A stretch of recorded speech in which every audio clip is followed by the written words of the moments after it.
وفاقی حکومت نے آئین کے آرٹیکل 245 کے تحت راولپنڈی میں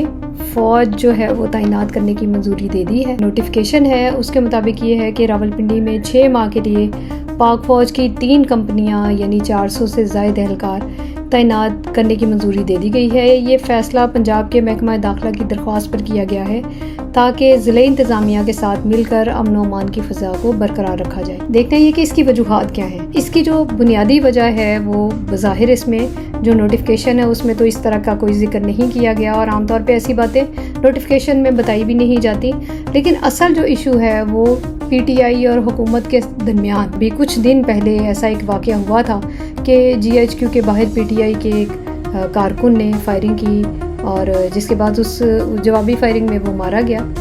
لیکن پی ٹی آئی کی طرف سے یہ کہا گیا کہ جی اس بندے کا ہماری جماعت سے کوئی تعلق نہیں تھا،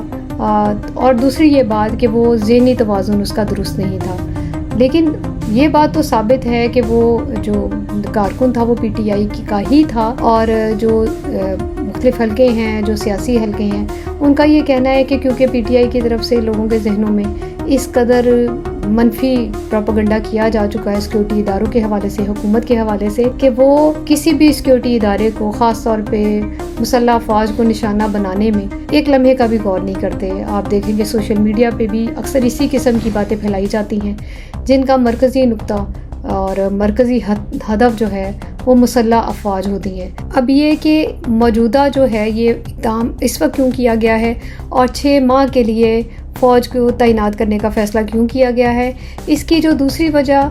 ابھی حال ہی میں جو حکومت اور پی ٹی آئی کے درمیان جو ایک نیا تنازع شروع ہوا ہے عمران خان کی جیل سے نجی ہسپتال منتقلی کا، اگر سپریم کورٹ کی طرف سے یہ حکم آتا ہے کہ حکومت نے غلط کیا اور ایسا نہیں ہونا چاہیے تھا اور اسے شفا ہاسپٹل ہی منتقل کیا جائے، اور اگر منتقلی کا عمل اس کے باوجود نہیں طے پاتا یا نہیں انہیں منتقل کیا جاتا، تو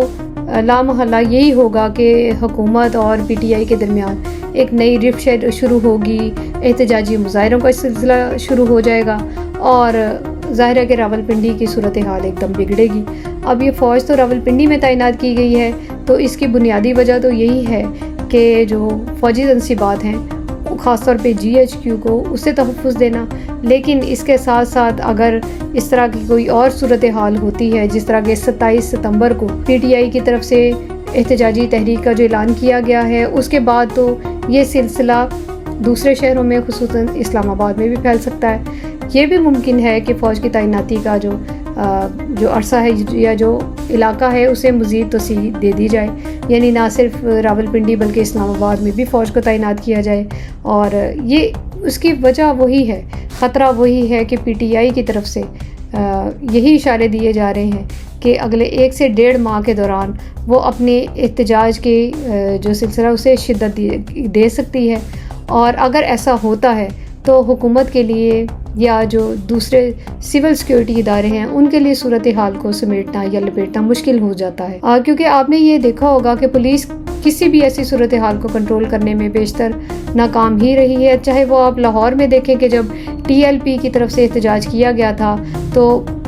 جو ٹی ایل پی کے کارکن تھے انہوں نے خصوصاً پولیس اہلکاروں کو بدترین تشدد کا نشانہ بنایا، لیکن فوج کے حوالے سے یہ بہرحال اگر کوئی عسکری بھی گروہ ہو تو اس کے لیے یہ مشکل ہو جاتا ہے کہ وہ فوج کے ساتھ ٹکراؤ کے کسی سطح پر جا سکے۔ اب دیکھنا یہ ہے کہ آگے چل کے کیا صورتحال اختیار ہوتی ہے، کیا فوج کی تعیناتی جو ہے اس کا ایریا بڑھایا جاتا ہے یا صرف وہ راولپنڈی تک ہی مخصوص رہتا ہے۔ اس بارے میں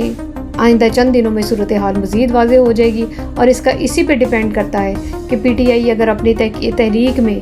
باقی اپوزیشن کو بھی ساتھ ملانے میں کامیاب ہو جاتی ہے تو صورتحال میں مزید جو ہے وہ سختی آ سکتی ہے۔